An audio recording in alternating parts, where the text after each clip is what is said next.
to start off with, I'll introduce you to Jasmine. Jasmine, hello. Hello. So could you tell us a little bit about your role and how you enter?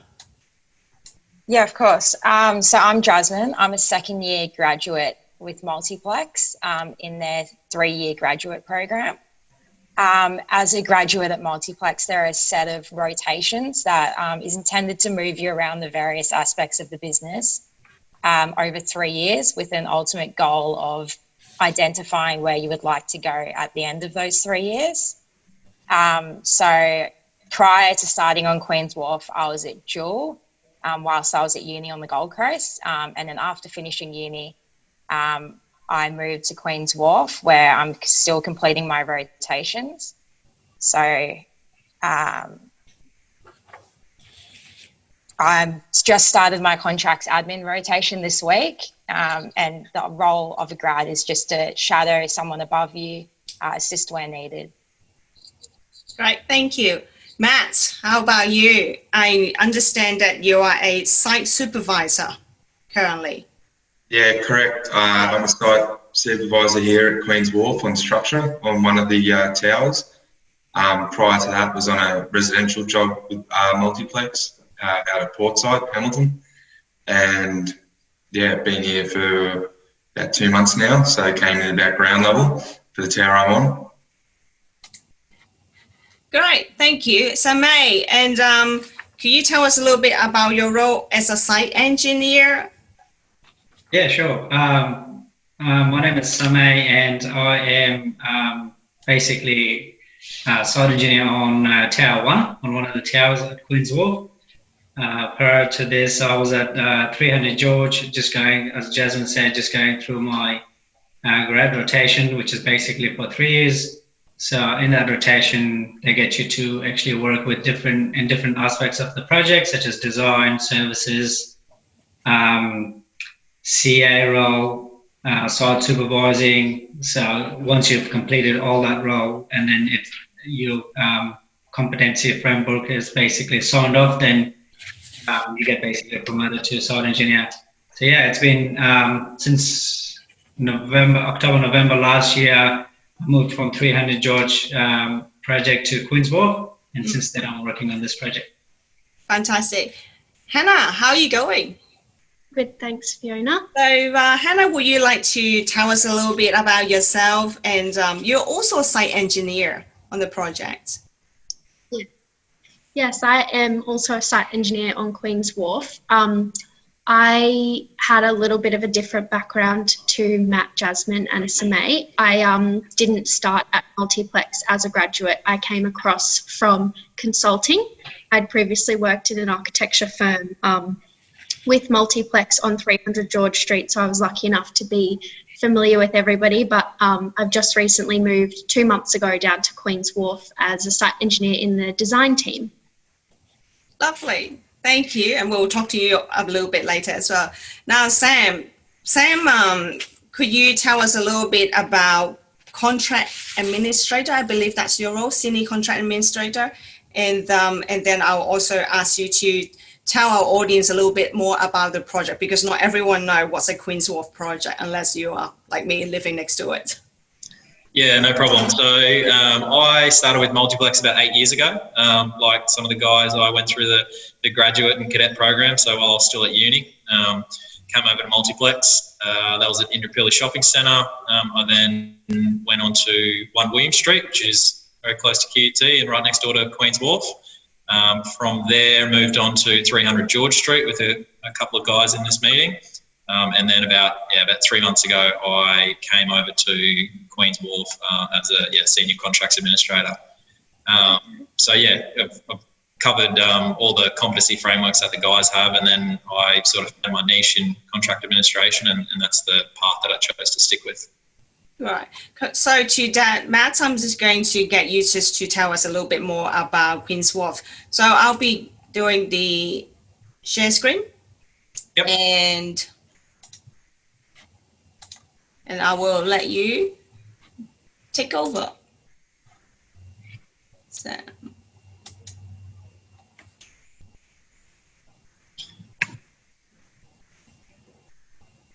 Sorry.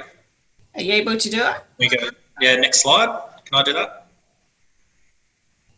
So first couple of slides are just about Multiplex in general. So we cover 4 continents, 7 countries, 6,600 people. Queens Wharf alone, if we sort of pair that back to Queensland, Queens Wharf is our major project. So we'll have an enormous workforce of multiple thousand people that'll be employed throughout this job. So it forms a big part of our global construction business and the lion's share of our Queensland business. There's just some of the landmark projects that Multiplex has completed. So there's 39 that you can see in that picture there. The big ones, close proximity to QUT, consist of 1 William Street, which was a few years ago now, which I was lucky enough to work on. 100 George Street, which is a $800 million project, so large project. And then now onto the Queens Wharf, and you can see a number of other ones through there as well. But they're kind of our big landmark projects that you can see there. So a bit about Queens Wharf in general. So the footprint of Queens Wharf is about 22,000 square metres. To put that into context, the previous job down the road, which was 3 towers, was about 14,000 square metres. So, you go from that job and you think it's enormous, and then it almost doubles in size to get over here. What's going to entail is about 2,000 high-end residential apartments, huge amount of retail and food and beverage. So essentially, we've got about a 7-level podium, which is going to be, there's going to be a street that runs through the middle of the job, and it's going to service the 4 towers that come off there. You've got the 2 curved ones in the middle, which are your star, and then there's a sky bridge that links the 2 middle towers and the back 2 towers. So the one you can see on the left, that comprises of two hotels split in the middle, and then the one on the back right, just next to 1 William Street there, that's a large residential development, which is known as Tower 4. So if you're working symmetrically, it goes Tower 1, and then the little 2 is Towers 2 and 3, and then Tower 4 is the big busy. 10% of the CBD's footprint, which is a huge amount, 1,000 hotel rooms, 4 luxury hotels, an enormous ballroom, and Queens Wharf, Destination Brisbane, and the consortium's a $3.6 billion project for them. So the consortium, known as DBC, Destination Brisbane, is made up of the Star, 50%, and they essentially occupy the front 2 buildings, which is Towers 1 and 2, and essentially majority of the development itself. Then you've got Chow Tai Fook and Far East Consortium. So they are, very important pieces of the puzzle, the Chow Tai Fook and Far East Consortium. But as a group, the Destination Brisbane, it's made up of a number of people and one big happy family to make it all work. So for sure, so that was a job that was our first piece of the puzzle that we completed in October last year. That was kind of our foot into the door to let Destination Brisbane know that we're a good contractor and we can get the large job, being the integrated resort development, which is what we're delivering at the moment. That's broken up to a number of stages. So the first contract we got was called Part A, which is all the structure, all the concrete, and Rio and everything else that comes with that, all the services trades. And then there was a Part B to that, or Part B1, which is what we've recently been awarded, which is another huge chunk of work to be undertaken, which is essentially the fit out of all the structure. So that's through the integrated resort. There's a following stage, which is the fit out of the gaming floors, which is getting worked on at the moment. And then there's the fit out of the actual hotel rooms, which is a second stage, I should say a third stage, which again, we're working on too. Public realm, so essentially that captures anything outside the building footprint or the podium footprint down along the foreshore. And then you've got Tower 4, which is the large residential development at the back of the job.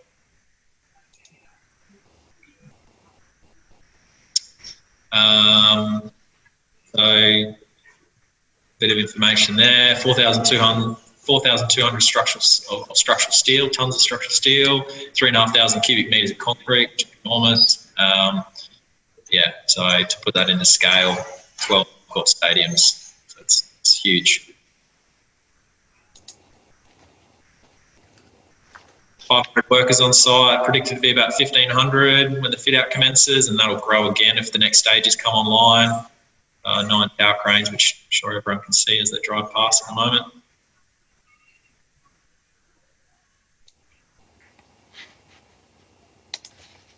Thank you. Thanks, Sam. You mentioned about 10% of CBD footprint. What does that mean? So essentially the geographic footprint of the CBD, how that's defined. You take the 22,000 square metres of our building envelope that we're undertaking, plus all the foreshore, which sort of goes from, you know, just near QT all the way down to Miller Park past the casino there. It's, you know, from a bird's eye view, it's a huge scale, and yeah, they've calculated around 10% of the CBD. Okay, I see. And so there are 4 hotel towers, 1 resi, yep, and the integrated resort development. Do they all happen at the same time? So they're all happening at the same time now. They weren't all awarded to Multiplex at the same time. So integrated resort development, which is majority of the job. It's all, we all kind of call it the IRD. The first part of that was the concrete, so the structure of it, which is taking all the structure, all the towers up, but not fitting anything out. That was because the design wasn't at a point where we could tender it quantifiably and give them an accurate and keen, good price that they wanted. So they spent a bit more time getting everything refined there. And then that went out to tender earlier this year, and we managed to secure that for a similar value to what the first stage was worth. And then in addition to that, so that's everything excluding the Tower 4. Tower 4 is its own separate little beast within the whole piece of the puzzle. That again was tendered separately. So and Multiplex was lucky enough to convert that. Only a couple of months ago, we signed the contract there. So it is all one big job, but it has been split and staged into 3. And Matt, 500 workers. Do you look after all these 500 workers every single day? No, there's several supervisors split up throughout the job, and for every supervisor, there's normally like an SE, a cadet, a project engineer, and there's several little teams. Like for instance, I'm on Tower 3, and Tower 3 there'll be an SE, a PE, cadet, and we all work together on a day-to-day basis. And then you multiply that.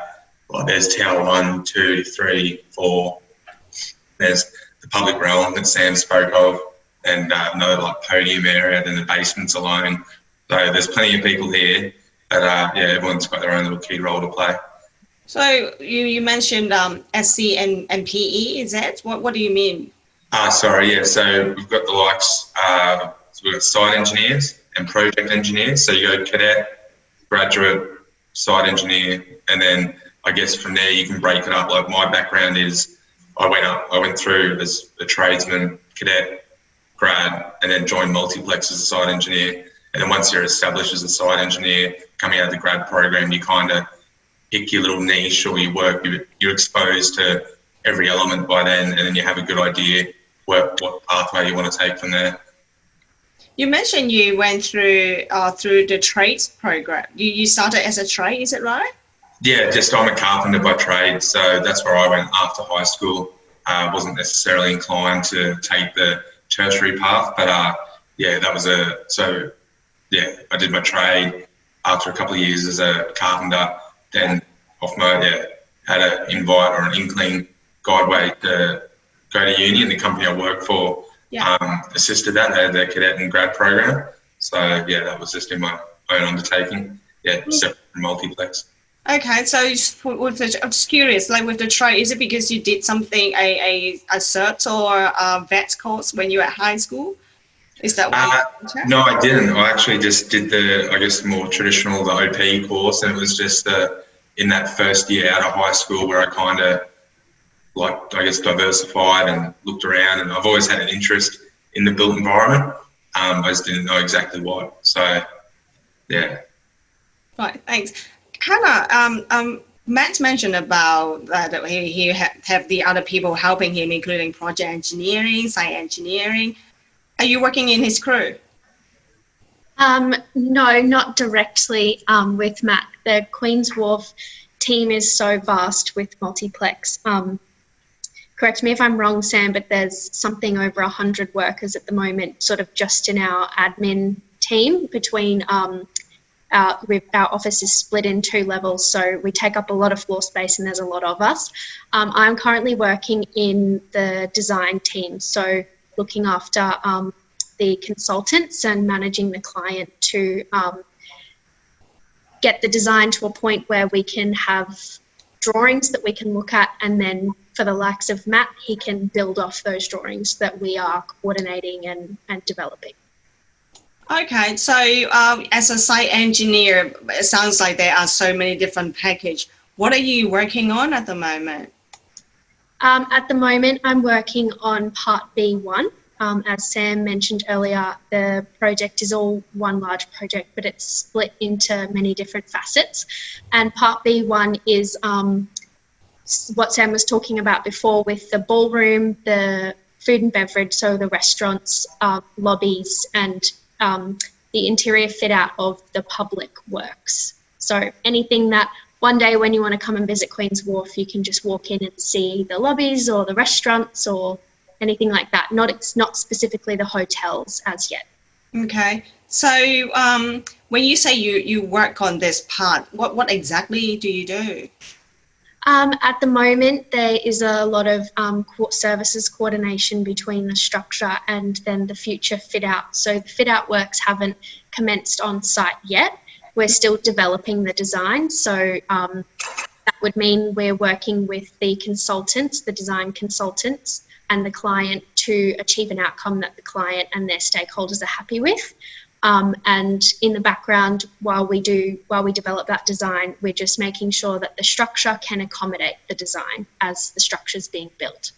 Okay, so does that mean you will need to talk to the clients and find out what exactly they want, and then wanting to make sure their vision can be something that we can see and something that can be used? Yeah, exactly. Yeah. It's a straightforward process, like everyone know exactly what they want? Not all the time.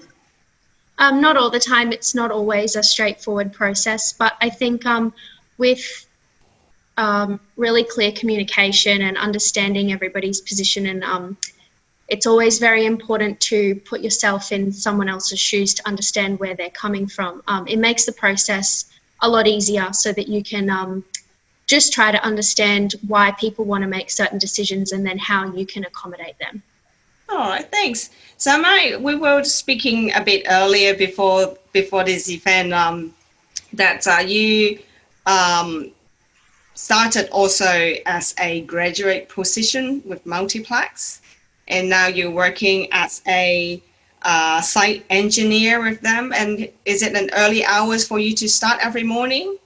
Actually, when I started with Multiplex, so obviously I was in my almost end of my 3rd year, and then I was actually in undergrad roles, and then basically worked 2-3 days a week, and then on the side I was going to uni as well, and then when I finished university, and then I basically did the full graduate program.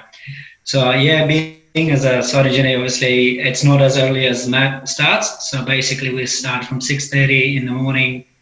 I sort of managed to actually leave job around 5 o'clock, just to manage work and life balance a little bit. Yeah, so it's basically from 6:30 to 5. 6:30 to 5, right. So what do you enjoy the most working in construction? In construction, I think the thing that I like, we've got a really good team here in Multiplex, and good communication, flexibility around work. Yeah, and the other thing is that unlike like consultants, we don't have to actually stay behind the computer all day, every day, 5 days a week, trying to solve something. We work behind the computer, get something sorted, and then we just go on site as well. So it's just not 100% behind the computer. We go on site and come back. So it's all that flexibility and communicating with subcontractors, with design team, services team. I just like that environment. So now you mentioned about you needed to talk to quite a lot of different crews every day. Can you just tell me a little bit, like a typical day? What is it like? Can you just tell me, like from when you start at 5:30 in the morning, what's a typical day like for you? So 6:30 in the morning. So obviously, when I come at 6:30 in the morning, I just go through my computer. I just go through my list for the week that I just all the dot points, the list, and then prioritize what I need to achieve, what I need to, all the information that I need for people to build on site, and go through them what I need to do on that day. If I have to, for instance, if I need to get information from the consultants, I basically question them and I ask them for that information, or if it's updated drawings or something that I need for people to build it, I go through that, and then obviously go through my RIA schedules, what I need, when do I need, what am I building, what we are building on site.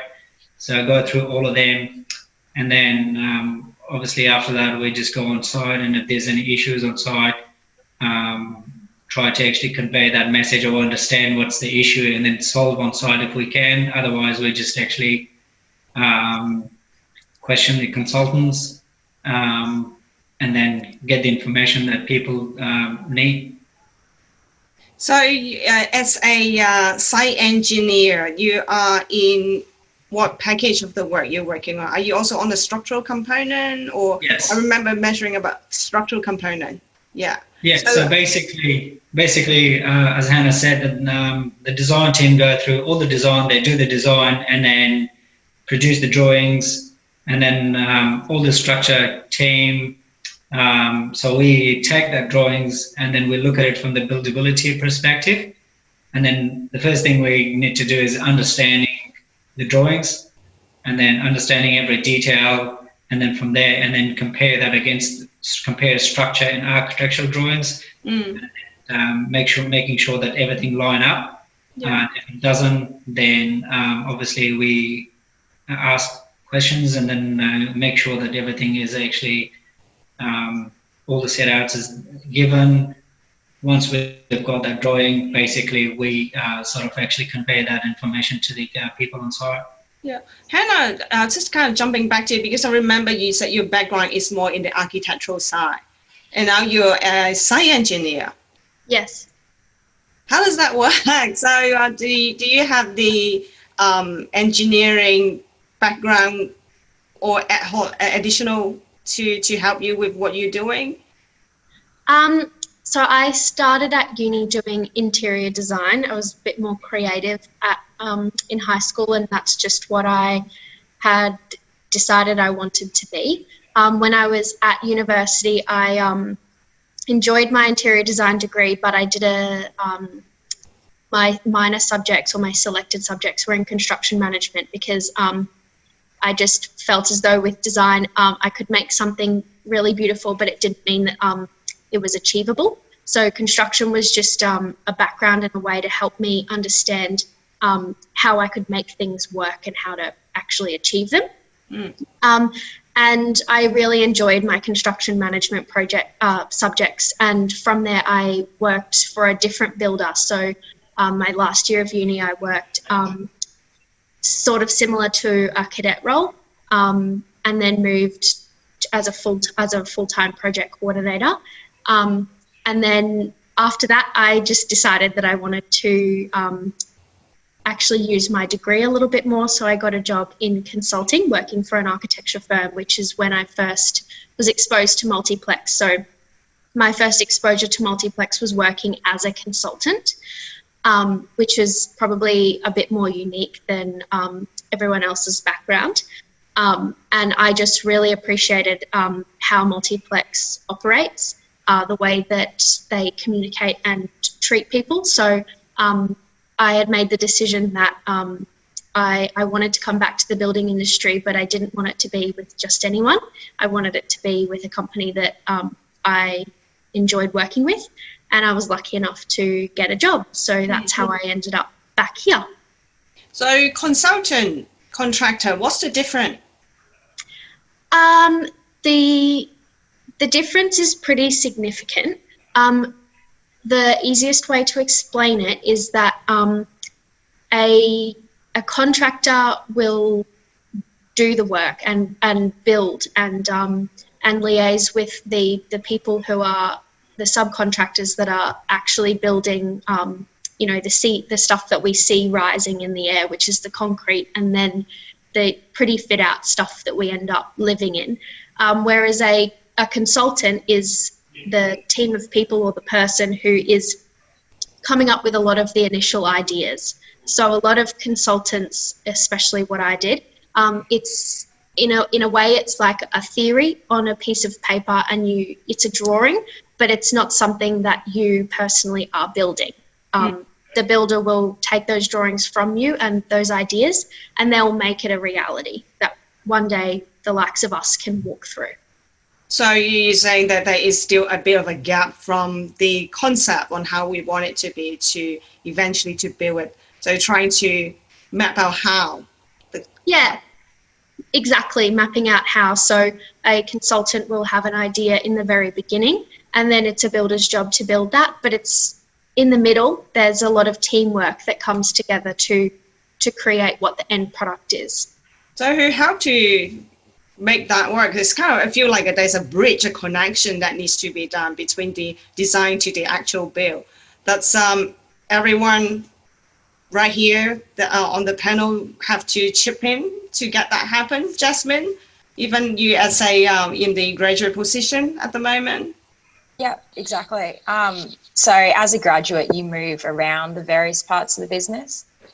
So I've had quite a bit of exposure to the different teams on both projects that I've worked on. And there is so much coordination between everyone that you just jump and you end up identifying who to go to for what you need. Although, like Matt said, he's on site predominantly. Samay, he's between site and the office. So you're just constantly moving around, which is what I love about the industry. Like, you're not just sitting at your desk 24/7. You're moving around and talking to so many different people throughout your day. So as a in a graduate position, what are you going through at the moment? Were you in other roles? Yeah, exactly. So it's a 3-year program, which is, I'd like to say structured, but you move around so much and you're exposed to so much. So although you're in a role, you're also exposed to so many other facets of the business. And there's rotations that you do. And within those rotations, there's a competency framework that the others have mentioned, where it's just a guide to what you should be looking at in that role. But on top of that, yeah, you're just exposed to everything. So when you first started, Jasmine, were there anything that you don't know? I wasn't exposed to construction at all. So it was my very first time. Actually, I went to a Multiplex open day. So that was my very first time stepping on a construction site. That was in my first year of uni. That's how I heard about Multiplex as a company and why I applied. But when I started with the company, I had no work experience or anything in my belt. So it was completely fresh. But as you've heard from everyone, majority of the people in the business have been through a graduate program, whether it be Multiplex or some sort from another company. So everyone is extremely helpful and welcoming. And it is a team environment. So you constantly have people to go to and you never feel alone, which is great. So when I remember when I started working, there were questions that I don't know. There are things that I don't understand. Is that the same with you, or have you learned all of this stuff at uni? For uni, for me, was just a foundation, learning the terminologies and sort of stuff in the back of your head. But day to day, our office is extremely open, so you've got people sitting all around you. And I've personally never felt like I can't just pop my head over to someone and ask something, which is good. And when you move from rotation to rotation, they don't just throw you there and go, this is you. You have, you establish yourself, and everyone who's looked after a grad has typically gone through the grad program. So they're very understanding of what you need to achieve and what you should be doing. Mm-hmm. And when you first stepped in, was it confronting to you? Look around. I don't envision there'll be a lot of girls around. Is that correct? It's, from what I've heard, it's definitely improved. But I think, it's obviously something within the industry, but either, everyone's really welcoming. And so it hasn't been sitting at about 10% female, and it's not surprising. And if we look at the front line at the labour level, it would be about just 2 to 3%, really. Mm-hmm. So what makes you both you and Hannah, what makes you join? And have you ever considered that to be an issue at all? About it, like Hannah, you can jump in if you like. It's never personally been an issue for me.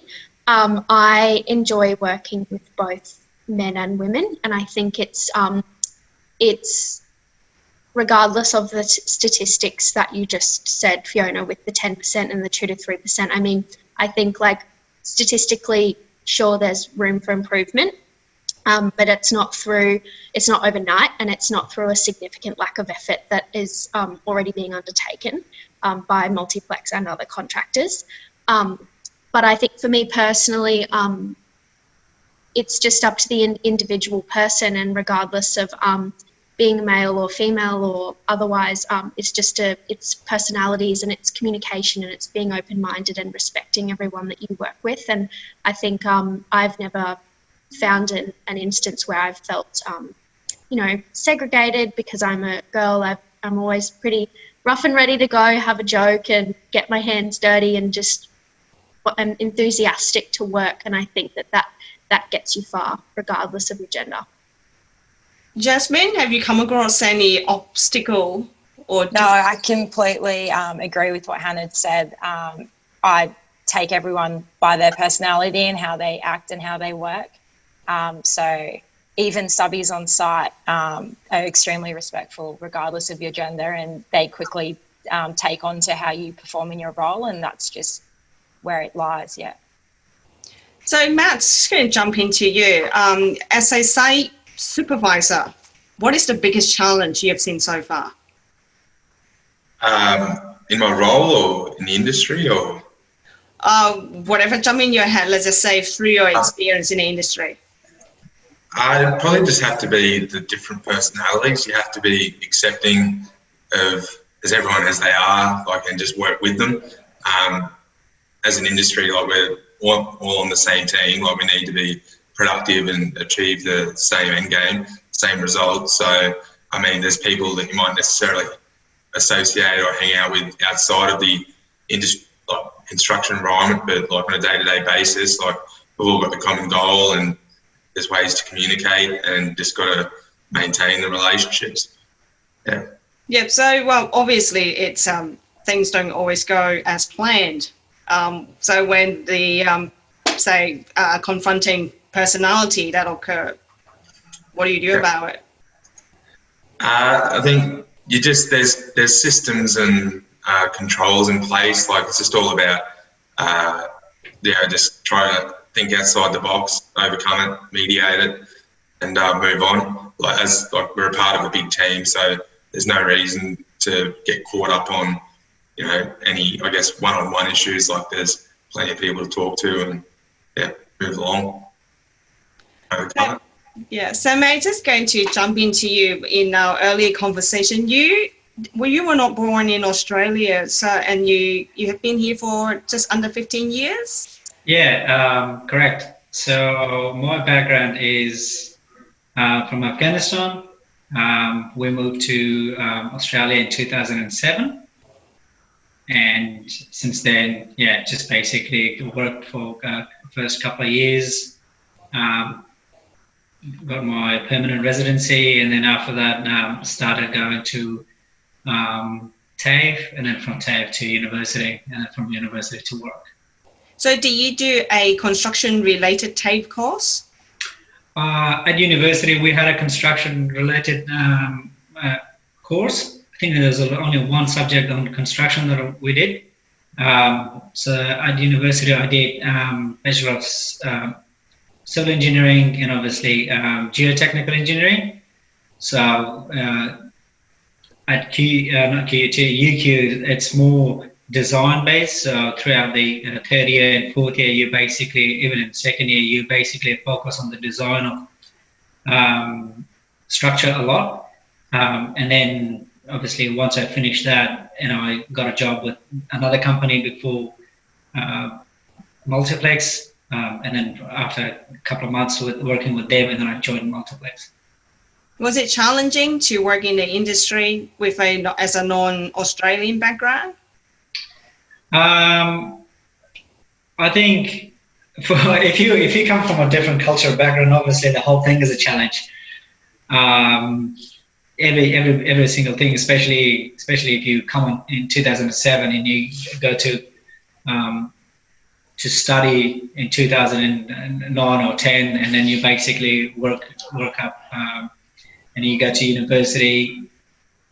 So basically, when I started university, let's put it this way, when I started TAFE, I still remember that my English teacher asked us to write an essay.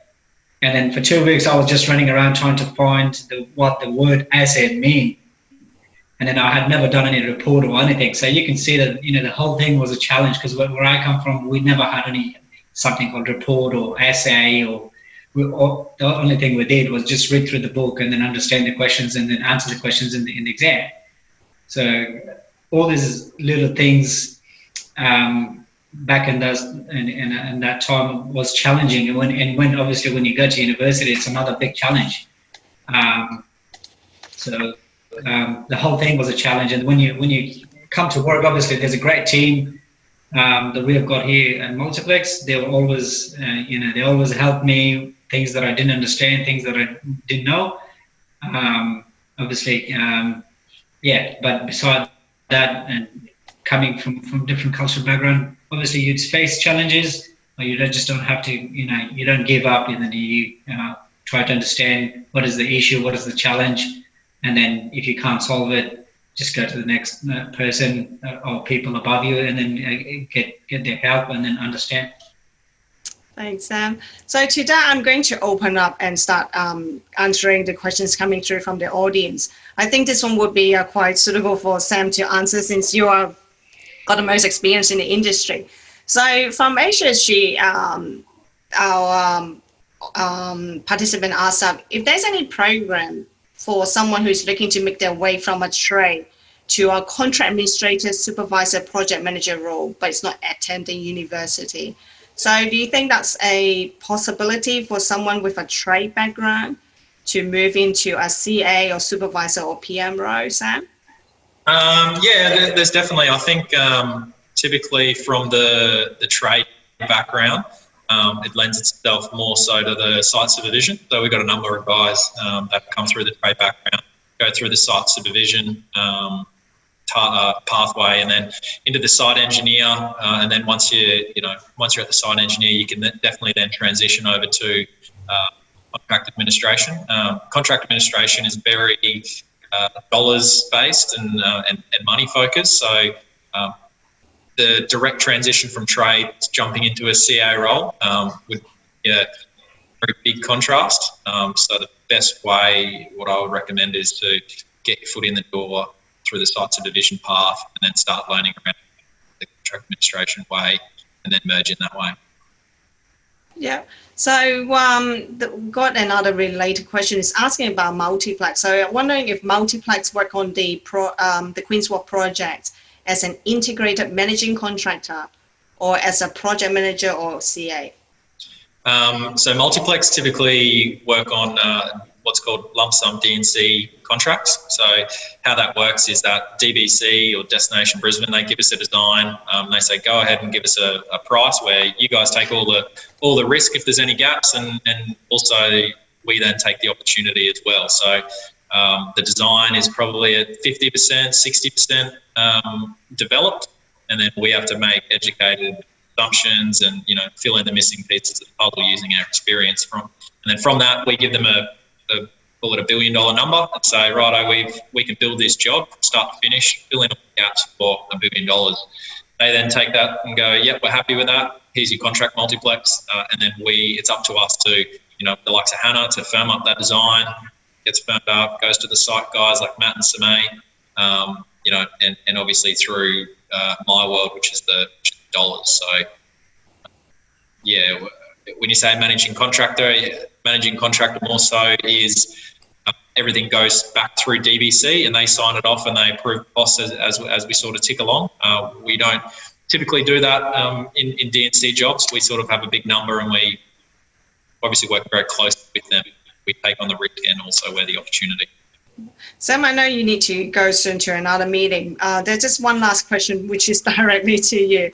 Yep. So Rachel's asking, as a senior contract administrator, are you required to understand the technical details of the project, or an overall overview of the project is enough? No, I definitely understand the technical details. So being a D&C contractor, design isn't developed, and that's where scope creep can enter into the job. So we win it on $1 billion, which has got trade packages that are made up of 60 trade packages, and the budget's allocated to each of them, which has got an element of risk attached to it. So once we win the job, it's then my job to convert from a head contract into all the little subcontracts. And if you're not across the technical details, then they've got a budget for $100,000. It can easily turn into $200,000, and talk big numbers that can spiral out of control. So in the contract administration world, whilst it's sort of very dollar focused, a big part of the role is understanding the design to control the design, to then control the commercial reality of what you're buying and how the job's heading commercially. So to do your job well, what is needed, Sam? Communication is probably the big thing, because you're dealing with subcontractors, you're dealing with internal management staff, you're dealing with Hannah, you're dealing with Samay, you're dealing with Jasmine.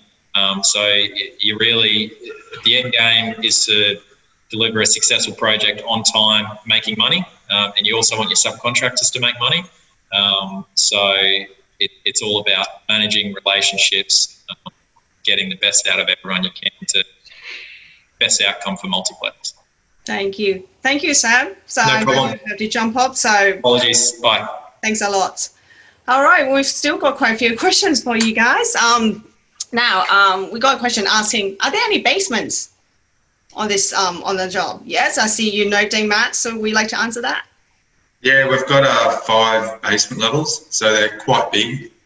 They span pretty much the whole footprint that Sam alluded to earlier. So when you're down there in the basement, it's quite a long vision in front of you, like it's unimpeded, and you really appreciate the size of the scope that's in front of you. So there are 5 basements. What are they for? It's everything from car parks, back of house for casino, like when I say back of house, like storerooms, service rooms, like mechanical plant. Yeah, it's like, if you might have worked on a basement like before and you might think it's pretty typical, but here on Queen's Wharf, it's something I've never encountered. So another related question is Chelsea is asking, are there different access points from the main roads to each tower, or is there just one main entry to the whole development? There's several street frontages and access ways. Like we've just re-established what was William Street. So William Street runs right through the guts of it. And then on the Project North side, you've got George Street, and then you've got Margaret Street, and then Queen's Wharf Road on the external sides. But the big picture does have a lot of public realm access, which is like parklands, footpaths, pedestrian access from the various street levels. Okay, thank you. Another question is, it's probably for all of you, what got you interested in construction and keeps continuing working in this space and with Multiplex? So I think there are multiple parts. What got you interested? What got you to keep working in this space? And why are you staying with Multiplex? I mean, you all have answered the last part about the Multiplex, but yeah, can you tell us a little bit what got you interested in construction? Sam? Sam A.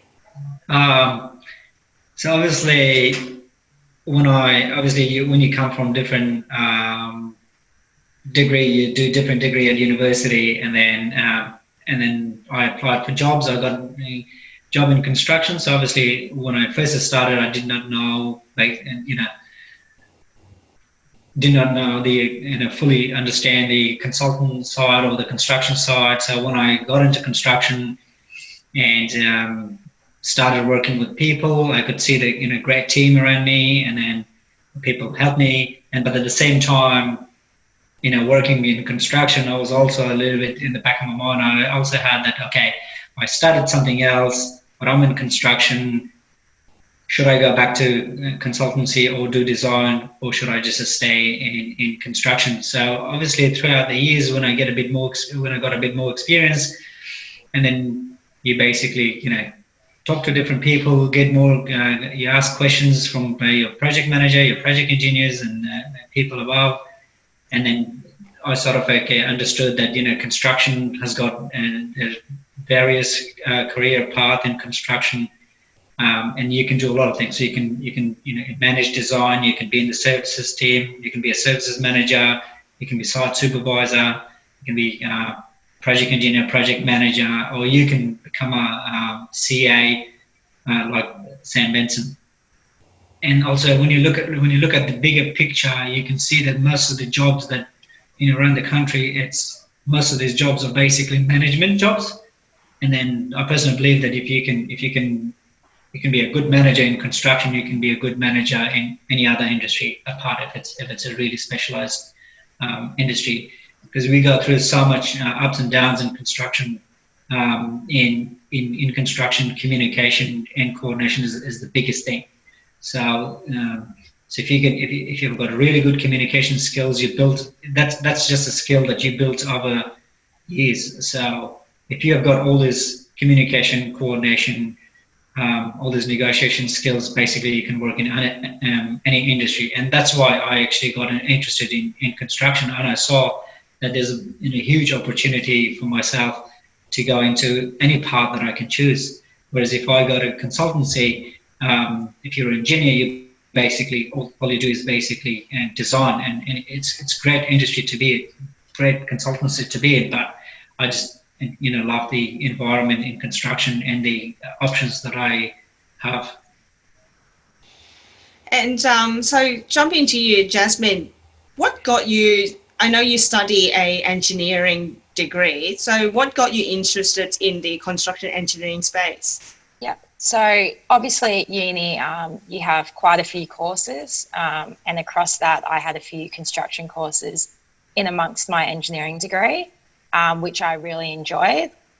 From that, at the university I attended, there was a lot of open days with a lot of different companies, both consultancy.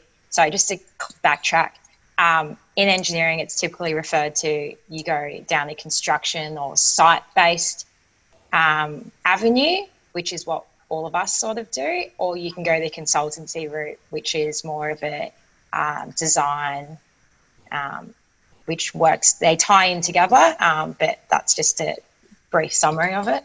And I spoke to a lot of people at these open days, spoke to a lot of people at university, just to get a really good understanding before I started applying. And similar to Samay, personally, I came to the conclusion that there was a lot more out there in the construction industry for what I was interested in.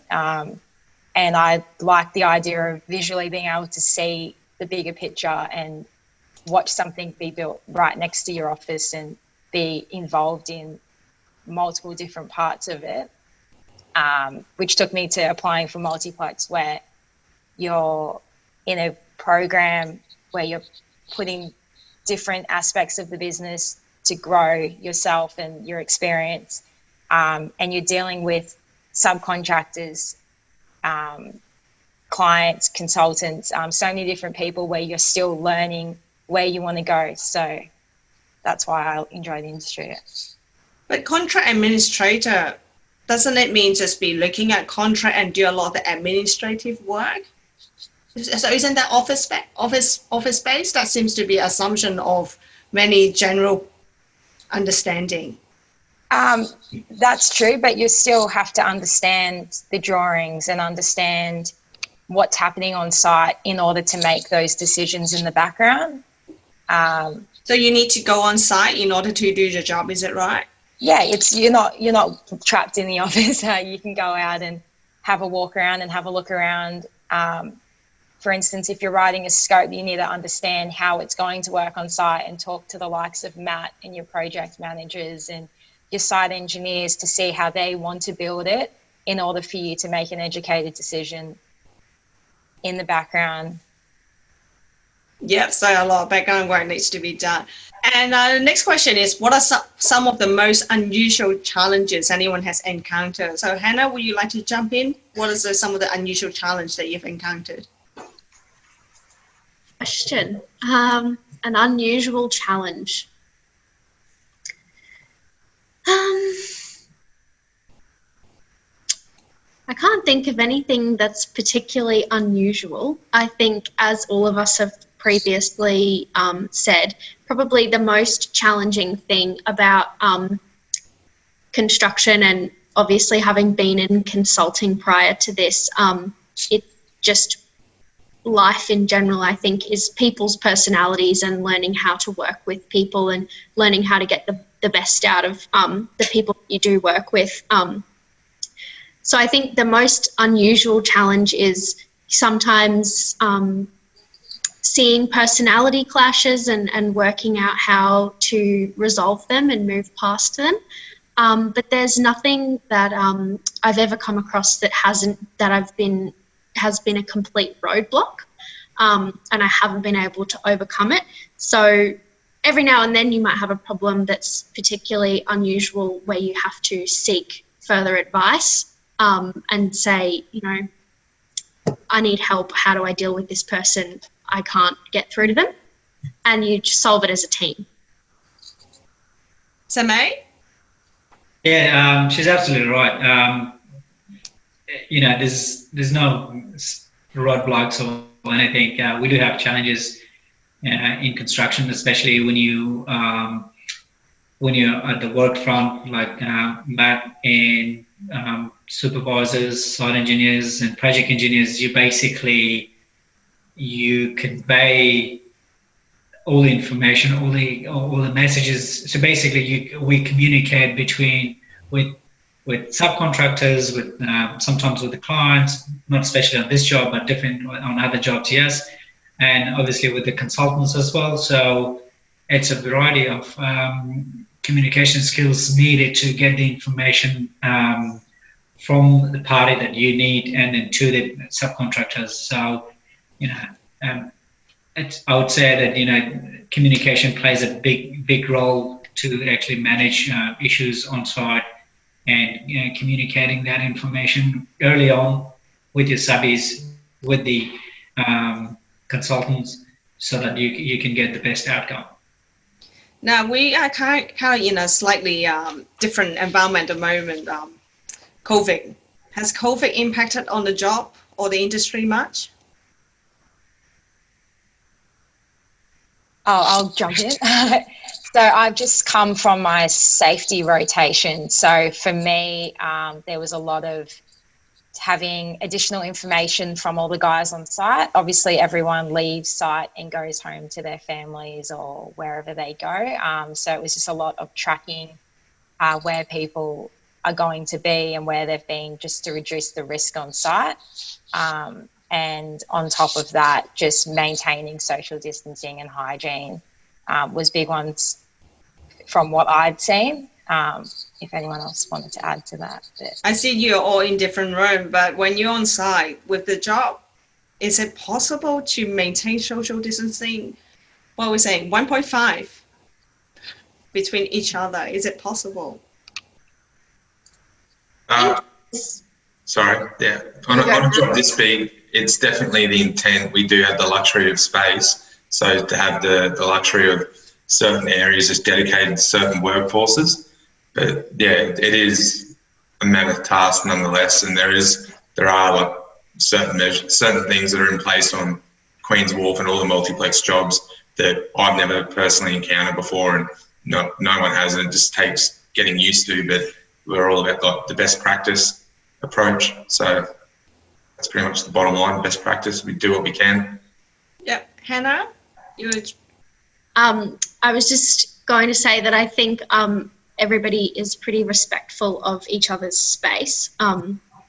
So it's just about being conscious of it yourself, and then making sure that you maintain your own distance from other people. Like, you can only control what you can do. Mm-hmm. But I think one of the most interesting things that I've seen Multiplex do is that we have these things called hoists, and they're essentially like a lift that you go up and down. There's someone in there who presses a button for you, and it has a controller. But basically it just is like a cage that everybody goes in and can move up and down. And it was really interesting when COVID first started, because we had all of these rules around the meters squared that people were allowed to be in certain areas. And that meant that the hoists could only have a certain amount of people in them, similar to when we go in a lift now and you're only allowed 4 people in a lift. And that actually had quite significant impacts on production of work, because you're not able to move people around the job site, especially on a job like 300 George Street, which is different to Queen's Wharf, but it's very high. So there's not a lot of lateral space the way that we have at Queen's Wharf. On 300 George, it's 82 stories and quite a small floor plate. So the vertical transport's really important to the production and the speed of the work that gets done. And I think that was probably the most significant and the most interesting way that I saw COVID impact a job site, was just the fact that the job can keep going, but it's not going at the same rate because you can't get as many people in the lift to get them up to the levels where the work needs to get done. Yeah. So COVID has impacted on the timeline on the project. And what about materials? Some of the material source interstate or overseas, has an impact on that too? Not in my experience. We were lucky enough, and I'm just speaking about George Street at the moment, but Multiplex had some quite handy, I guess, stipulations in subcontractors' contracts where they had to have a certain amount of material on site and in the country sort of months leading in. So you have to have your materials 4 months before that they're due on site, and that helped the impact of COVID. But Matt might be able to speak for Queen's Wharf a little bit better on that. Yeah, I think it's all about timing. Like at the moment, it hasn't really, like, it's a long-term game. So like we've got team members looking at the facade elements for instance, and like it's like might be a year and a half away. So there's just another consideration for timing. Like we can still get the material from A to B, but instead of being by boat, does it have to be by plane? Does it have to quarantine any longer? Like there's always lead times are always accounted for, and the whole COVID thing is just like a rolling, or I guess set of goalposts that we just have to do the best. But at this point in time, there's the team, being a bigger company, we do have the resources both across Australia and across I think however many continents or whatever. So there's relationships in the network to make those ideas reality when needed. So we got another question about what programs or activities would you recommend to be a beneficial way to get into the construction industry during or after university? Maybe something, Jasmine, you can jump in. So I did a couple of university courses whilst I was in high school. So through grade 10 to 12, I bounced around a few of the universities just on their website, going through different programs that they offered to people while they're still at school, which gave me an insight to what I wanted to study and what university I wanted to go to. And then from there, whilst at uni, obviously you can just go to your classes, but a lot of the universities offer clubs and open days and networking events. So I gave myself a lot of exposure to that, because you're not really going to completely see what it's going to be like when you leave university unless you're talking to different people that are in the industry. Even things like this and hearing from other people that are working within the industry gives you a big insight to where you want to go. Work experience and things like that. A lot of companies offer, even like Multiplex as a cadet program, which is whilst you're at university studying, to get an insight to the company as a whole. And all this, like, I just found through companies' websites or my university or school even. And Hannah, how about you? I didn't do anything university related while I was in high school the way that Jasmine did, but I do wish that I had.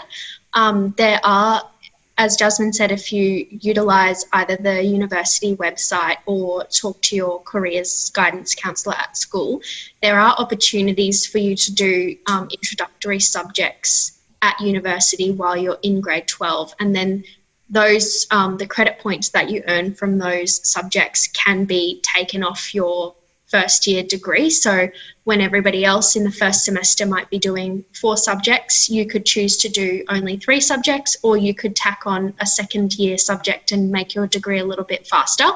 And I do wish that I did that during high school, because I think it's really advantageous, and it just gives you a better insight into how university works and what you might want to do.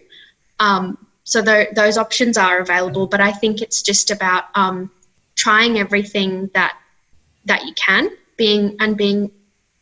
approaching things with enthusiasm is always is really helpful. And the only other thing that I feel really benefited me when I was at university was just, as all of us have discussed here, and I think it's been a really running theme, is just communication and building relationships. When I decided to move back into consulting after my first stint in construction, the job that I got was actually through my final year university tutor, that I did my honours degree with my honours mentor. And that relationship was built when I was at university. And that's the reason why I got the job. I wouldn't have otherwise got the job if I didn't, perform or be enthusiastic or ask questions when I was at uni. So it's amazing what those relationships can do for you in the future, and you definitely shouldn't underestimate them. Samay, you want to add to us? Yeah, I 100% agree with Hannah and Jasmine. It's all about networking and building relationships, and if you're at university, just look for those open days. Just look for anything related to the industry. Go and meet new people, meet and talk to them, and then just get as much information as you can. Because all these bits and pieces will help you to understand where you want to go, what you need to do, from your resume, how you want to do your resume. All those workshops, open days, everything will help. It's quite surprising the way that I got my first job was basically when I first came to Australia, and then in a move to Brisbane from Sydney, and then obviously going to university, and then to support myself and pay my bills, I was actually working as a taxi driver. And then the way that I landed my job, and my first job was I picked up a customer from, let's say, from the valley, and then he was going to to Manly, and then I started talking to them, and then they told me that they have got a company, a construction company, and I just told, you know, what I'm doing, and then I'm interested, and then basically they gave me the business card, and then I started applying for the job, and I got the job. So, and that was communicating with the CEO of the company at 1 o'clock in the morning. So these are the, you know, networking, communication, everything helps. Every single thing helps. So be open. Don't just focus on your university subjects. It's crucial. Get it across the line, but obviously be open to actually all this information that you can get from other people, from especially people in the industry. Every single thing helps, and especially for people who are at university, I would like to actually say that if you once you're in second year, start looking for jobs, start building networks, start building relationships. Especially when you get to the third year and second term or second semester of second year, or maybe third year, you should land a job. That's the best way. That's the best advice that I can give to people that are at university, and people. I know some of the students from high school, they might be watching us as well. So I was also confused what to choose from high school to university. So the best way that I actually, you know, worked for me is that I actually put all the subjects that I did in TAFE, put everything on the table, and see what is very, very interesting for you. Like, what do you like? For me, I like maths and physics, and I saw myself actually going into engineering. But you know, it might be hard for, especially if you come from different cultural background, it might be hard. You might not know where to go and what to do at university. So just look at your subjects. What do you like, and then choose your field based on that. Fantastic, thanks so much. And to that, which is perfect, and just going to go right, asking if there's a piece of advice that you would give to anyone looking at a career in construction, what would it be? I may start with you, Jasmine, if that's okay.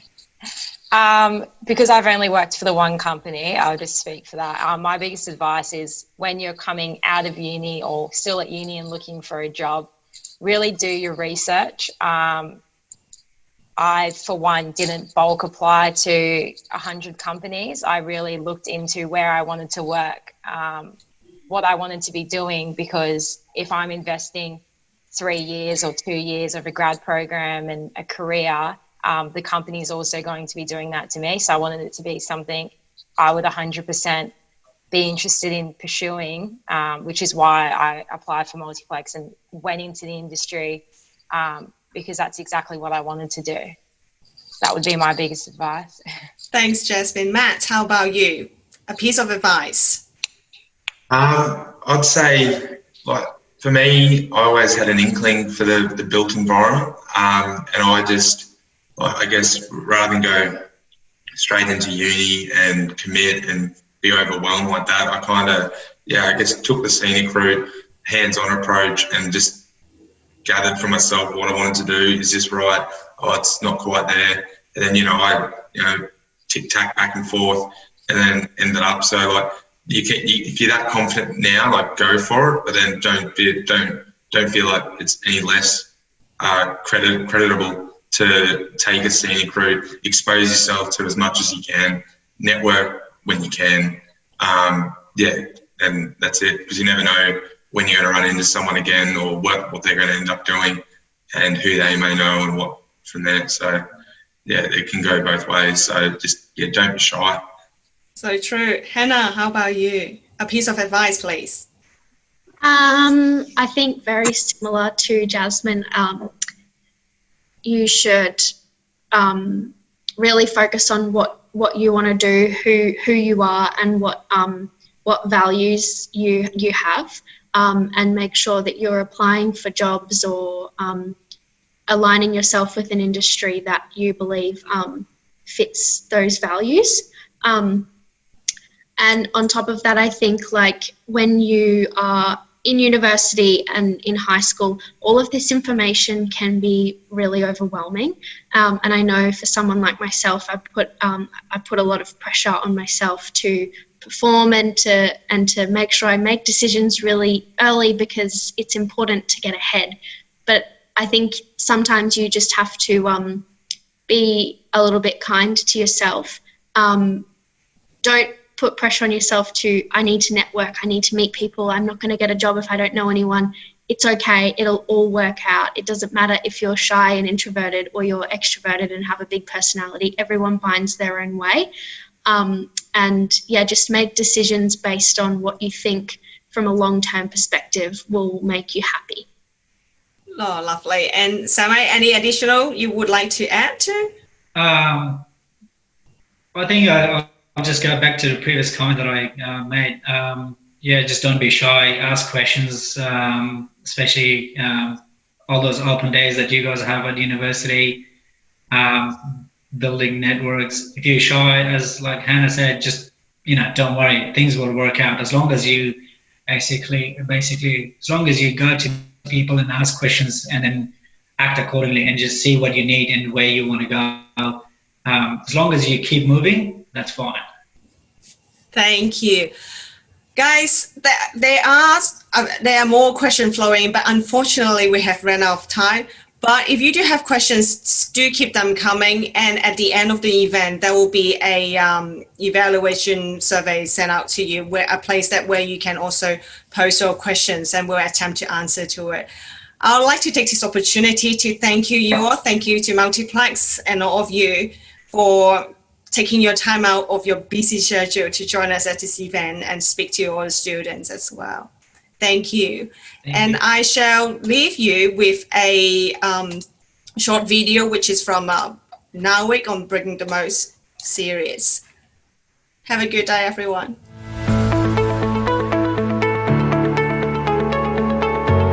I think it's about the hard work, keeping fit, being outside. I remember being underneath a house, pinning up cable, and there was this much room for me to breathe. Just going, oh my God, I love this, this is awesome. I get to see what we're building. I don't just sit in an office behind a computer. I get to come out to site and I can work from here and I can interact with the site team and the subcontractors and the trades. It's also very rewarding. We have something at the end of the project to see. You physically see that you've built something. There's constant variety, constant challenge, and you're always learning. For me, in the bigger picture, what I'm really quite passionate about this particular field is that you have an opportunity to really contribute to society.